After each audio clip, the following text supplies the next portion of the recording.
Our presentation is coming along nicely. We have began with looking at how we're going to find a topic to speak about, how we're going to research it, how we're going to bring it all together, and we're going to take another look a little bit deeper into research when we talk about supporting material and contextual reasoning. He uses statistics like a drunk uses a lamppost, more for support than illumination. This quote has actually been attributed to many people, from Vin Scully all the way to Mark Twain. Winston Churchill is in there as well, but it still has an important message here. So no matter who you want to contribute it to, what it really is saying is that when we find our supporting data on our topic, we don't want it to just support our thesis.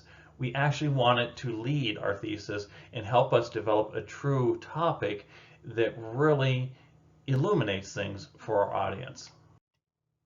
This is going to be kind of a short chapter because we're going to talk about type of speech support and contextual reasoning. Just those two sections. So let's dive on in. Our first stop is types of speech support. Types of speech support: supporting material that is used to generate a thesis on available information. The general forms of supporting data. Before I list those out, let me go ahead and take a short break from the book here. They're using the term material, which for many people, material comes down to solid objects. Maybe you hold up a coffee cup and you're talking about the coffee cup because this is speech material. What it's actually talking about is not physical material. So let's use the term data, because data actually is what we're looking at, what data we're using to support our thesis. Facts. Facts. This is a very powerful word, just the facts. Tell me the facts of what happened. What are the facts about your research? Very strong word. The book, once again, likes to tie everything back into truths. And as we discussed, truths can be perspective-based and socially influenced. So I want to go ahead and drop that from what we're thinking of. I want facts instead to be looking at the elements independent of individual truths, beliefs, or social opinion.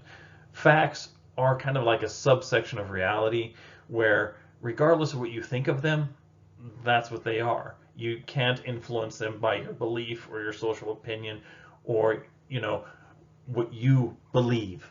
Instead, facts are facts. So facts I like to view as a subsection of reality. So when you're talking facts, don't say, well, the fact is because 51% say. No. Instead, we're looking for the facts are because the data shows it to be. Statistics are numerical facts, okay, measurements about a large group or collection. Let me throw in a little caveat to that. Statistics are a snapshot in time, usually, especially when we're talking about the social sciences, because if you took a statistics of smokers from 1957 versus smokers in 2017, you're going to see the statistics are way different. Why? Because it changes over time. So when you're looking at statistics, realize you're looking at a group at a moment in time. You can't say, oh, well, the statistics will always remain the same. No, you have statistics for a moment in time. Can it relate? Absolutely. But realize that the statistics you're looking at is based on that moment, that group, and the relationships within that time. Types of speech support, as we're mentioning, statistics. Statistics, you gotta do your own little crap test with, what we spoke about in the last chapter. Let's find out how current they are, how relevant they are. What are they measuring? Is it measuring what you want it to in order to apply it to your thesis or your topic? Because if it isn't, those statistics are not going to be very helpful. 4 out of 5 dentists recommend brushing your teeth before 7 a.m. Does that have anything to do with your topic about the importance of cauliflower in a diet? Probably not. You might be able to, create some links there, but be careful. Look at what it's measuring and what is the source. Break, again, from the book. Boy, you're going to think I don't like the book. Actually, the book is very good. I just want you to have some different perspectives and opinions to look at as you're drawing and creating your own public speaking style. Is the statistic relevant? That's what we're talking about. Be aware of a conscious bias or confirmation bias, where you're just looking for statistics that support what you want in your thesis. I want to tell you that it is 100% the greatest thing to get up at 5 a.m. every morning. And so I'm going to find statistics that support 5 a.m. Now I'm going to ignore the ones that say people should sleep till 7, because that doesn't support. That creates a bad way of looking at it. Instead, you want to look at it over, and you know what? If the statistics and the facts and the data don't support your thesis, it might be time to change that thesis to something that aligns with the facts.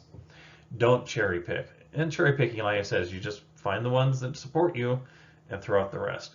No, you need to look at the overall thing. And if you're proven to be wrong, that's actually a good learning opportunity, because that gives you the chance to change your opinion or how you look at something. Testimony. Testimonies are wonderful. It's that interview. It is that talking to a person and they give you, the information in that way. But remember, it is from their viewpoint, it is from their perspective, it is based on their truths and their opinions. So yes, testimony is going to be very powerful because we love stories and narratives. But at the same time, we need to ensure that we're getting a good testimony related to our thesis or our topic of our speech. This includes individual truths, expert testimony. Absolutely. If you can talk to an expert in the field, I would rather hear that than hear from someone that's not. This is where you run into the testimonies you find on social media.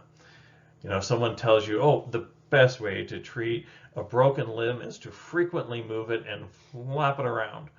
No, that is not. Instead of hearing it from a layperson, I'd rather have a doctor say, the best way to treat a broken bone is to set it and to properly immobilize it for 2 to 3 months.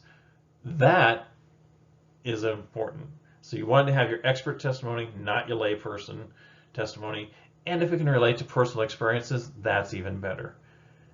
Hey, I'm talking about the best way to treat a broken arm. I broke my arm when I did this. And when I went to see the doctor did this. And that follows with the expert testimony that I'm now going to give. Boom, that's a nice way to tie it all in together.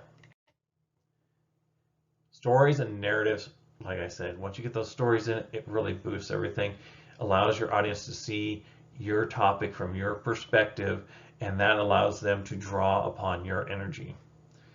Orally referenced. Always make sure you are giving proper citations if it's not your idea. Make sure when you're speaking, it's as simple as Dr. Smith said. Dr. Smith believes whatever she is saying, go ahead and give her the credit for it. Don't just say, it's best to set a bone. Okay, but you're not then using the testimony. Also, if you steal someone else's idea, that does lead to plagiarism, does lead you to trouble. So give that in-text citation, and on your paper, make sure you write the citation at the end. Contextual reasoning. That's just as you're gathering this data, as you're gathering it all together, that it actually works like a puzzle and fits in together. That there isn't one piece that's left out. You want to make sure everything fit in and works well together, and you're not forcing it. It's like when you build the puzzle, you don't want to be hammering in that last piece because you messed up. Make sure they all come together. So what we talked about, types of speech support, contextual reasoning, and now a thought for you to think about as you leave. We always need to make sure we're backing up things with data.